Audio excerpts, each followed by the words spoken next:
Welcome to my channel खूनी रात। आज की इस वीडियो में हम दिखेंगे एक सच्ची घटना पर आधारित कहानी। जरूर इस बार मैं आपको इंडोनेशिया की सबसे डरावनी और मशहूर रूह पोकोंग की एक विस्तृत और रोंगटे खड़े कर देने वाली कहानी सुनाता हूं। यह कहानी लंबी है तो दिल थाम कर बैठिए। पोकोंग, कफन में बंधा खौफ। इंडोनेशियाई मान्यताओं के अनुसार जब किसी व्यक्ति की मृत्यु होती है तो उसके शरीर को सफेद सूती कपड़े कफन में लपेटा जाता है और सिर, गर्दन और पैरों के पास गांठें बांधी जाती हैं। मान्यता है कि मृत्यु के बाद 40 दिनों तक आत्मा शरीर के पास ही रहती है।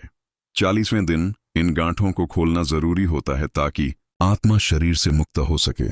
अगर कोई गांठ खोलना भूल जाए तो वह मुर्दा पोकोंग बन जाता है। आरिफ जकार्ता के एक दूर दराज गांव में एक रात अपने दोस्त के घर से लौट रहा था। रास्ता घना और जंगलों से घिरा हुआ था। गांव की सड़क के एक तरफ पुराना कब्रिस्तान था। आरिफ को इन सब बातों पर यकीन नहीं था, इसलिए वह बेखौफ होकर अपनी साइकिल चला रहा था। अचानक उसकी साइकिल की चैन उतर गई। सन्नाटा इतना गहरा था कि उसे अपनी सांसों की आवाज भी सुनाई दे रही थी। वह नीचे झुककर चैन ठीक करने लगा, तभी उसे हवा में एक अजीब सी सड़न की बदबू आई, जैसे कोई मांस काफी दिनों से सड़ रहा हो। आरिफ ने अपनी टॉर्च जलाई और चारों तरफ घुमाई। थोड़ी दूर पर एक पेड़ के पीछे उसे कुछ सफेद और लंबा दिखाई दिया। पहले उसे लगा कि शायद किसी ने सफेद कपड़ा फेंका है, लेकिन फिर उसने देखा कि वह चीज खड़ी थी। वह एक इंसान था जो ऊपर से नीचे तक सफेद कफन में लिपटा हुआ था। उसका चेहरा पूरी तरह काला पड़ चुका था और आंखें गड्ढों में ढंसी हुई थीं, जिनमें से हल्की रोशनी निकल रही थी। पोकोंग के हाथ और पैर बंधे हुए थे, इसलिए वह चल नहीं सकता था। वह उछल उछल कर हॉपिंग आरिफ की तरफ आने लगा। टप टप टप। कफन के नीचे से जमीन पर कीचड़ और कब्रिस्तान की मिट्टी गिर रही थी। आरिफ ने अपनी साइकिल वहीं छोड़ी और सरपट भागा।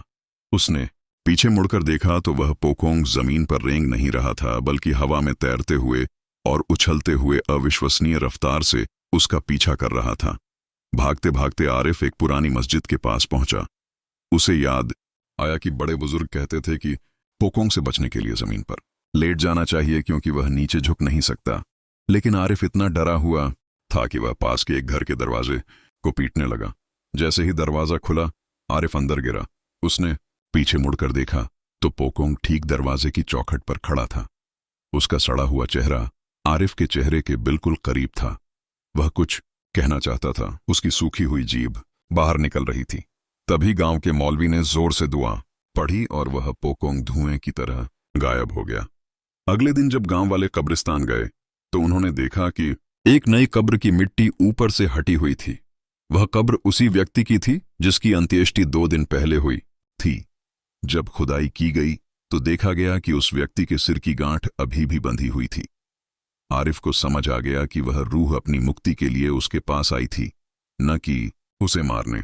आज भी इंडोनेशिया के गांवों में लोग रात को अकेले निकलने से कतराते हैं। उनका मानना है कि अगर आप किसी पोकोंग को देखें और उसकी गांठ खोल दें तो वह आपको मालामाल कर सकता है, लेकिन अगर आप डर कर भागें तो वह आपकी मौत का कारण बन सकता है। आरिफ को लगा था कि मौलवी साहब की दुआ के बाद सब कुछ ठीक हो गया है, लेकिन पोकोंग की कहानियां इतनी आसानी से खत्म नहीं होती। असली दहशत तो उस रात के बाद शुरू हुई। मस्जिद से घर लौटने के बाद आरिफ को तेज बुखार हो गया।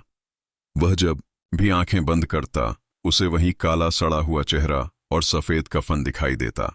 लेकिन सबसे अजीब बात यह थी कि उसके कमरे में वही सड़ने वाली बदबू अभी भी आ रही थी। उसके घर वालों को लगा कि यह सिर्फ सदमा है, पर तीसरे दिन की रात को कुछ ऐसा हुआ जिसने सबके रोंगटे खड़े कर दिए। रात के करीब 2 बजे थे। पूरा गांव सन्नाटे में डूबा था। आरिफ की आंखें अचानक खुली क्योंकि उसे अपने कमरे के फर्श पर किसी चीज के टकराने की आवाज आई। ठप ठप ठप। ये किसी के चलने की आवाज नहीं थी, बल्कि भारी चीज के उछलने की आवाज थी। आरिफ पसीने से तरबतर हो गया। उसने देखा कि उसके कमरे का दरवाजा, जिसे उसने अंदर से कुंडी लगाकर बंद किया था, धीरे धीरे खुद ब खुद खुल रहा है। अंधेरे कोने से वही सफेद आकृति धीरे धीरे बाहर निकली। पोकोंग अब आरिफ के बिस्तर के बिल्कुल पास खड़ा था। आरिफ चिल्लाना चाहता था, लेकिन उसकी आवाज गले में ही फंस गई। पोकोंग का चेहरा आरिफ के चेहरे से मात्र कुछ इंच की दूरी पर था। उसकी आंखों के गड्ढों से काला खून बह रहा था उस रूह ने एक फटी हुई और भारी आवाज में फुसफुसाया, मेरी गांठ खोल दो। आरिफ को समझ आ गया कि जब तक वह उस मुर्दे की गांठ नहीं खोलेगा वह उसका पीछा नहीं छोड़ेगा।